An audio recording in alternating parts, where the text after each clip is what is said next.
Sarah is interested in the statistics 2 hockey teams.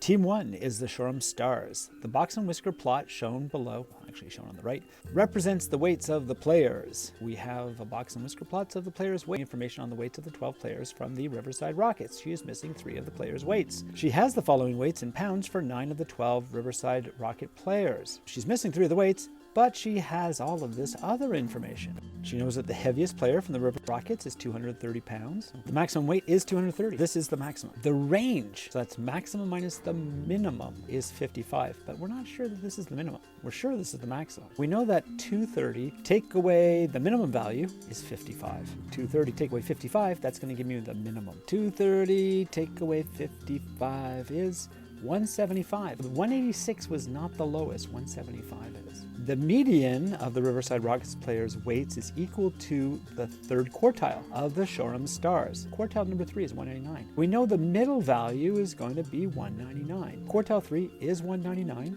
Our middle value, quartile 2 over here, the median, is going to be 199. But we have 12 players. That's an even number of players, meaning you have 2 middle values. The average of those 2 middle values is going to be your median, which we know is 199. And I'm thinking it's 200. 200 plus something divided by 2 is 199. Is 195 too small? And if I try it out with 195, I'm going to get something above 200 as the other number that would average with it to make 199. If I took my calculator, we thought 195 was going to be one of our middle values. 195 plus something divided by 2 is equal to 199. So I'm going to do 199 times 2 is 398. And then I'm going to take away the 195. Take away the 195, and that should leave us with our other middle value, which is 203. If this is one middle value, the other middle value is going to be on the other side of 200, which means they're not in the middle. They're not beside each other. So 195 is out. But I can do the same thing with 200. Some number plus 200 divided by 2 must make 199, and we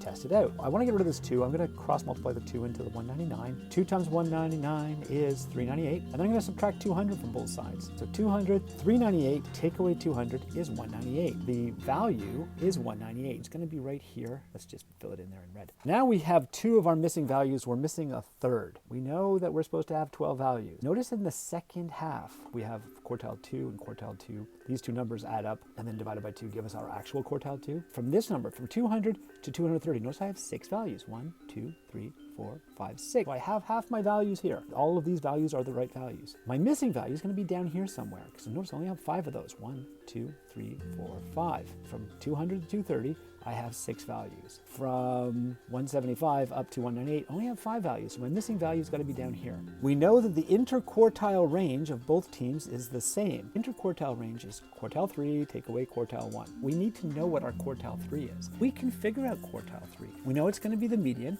of these remaining 6 results. 6 is even, divided by 2, you're going to get 3, and we're also going to take the 4th. So it's going to be the 3rd and the 4th value. So this is going to be quartile 3, and this is going to be quartile 3. We're going to average them to get the actual middle value, which is 205. Average of 205 and 205, 205. The quartile 3 is 205. We know that the interquartile range is quartile 3, take away quartile 2. In this case, it's going to be 199, take away 185, which is 14. The interquartile range down here is the same, 14. I know that is going to be 205, take away whatever my quartile 1 is. 205, take away 14 to get my quartile 1. 205, take away 14 is my 191. 191 is going to be my quartile 1. We know that there's supposed to be 6 values down here. I notice I only have one 191. The other value also has to be 191. To average the 2 of them to get 191, this one also has to be 191. If you tried it with 195, you'd get something a lot less than 191. In order to get 191s, they're not right beside each other. So you couldn't do it with 195, and the same reason you couldn't do it with 186. But 191 and 191 work. So these are your quartile 1s. We no longer have 5 values. Now we have 6 values. And these are your quartile 1s. Our missing values were the 175, the 191, and the 198. And that is it for question 1 from the exam review. Have a good day.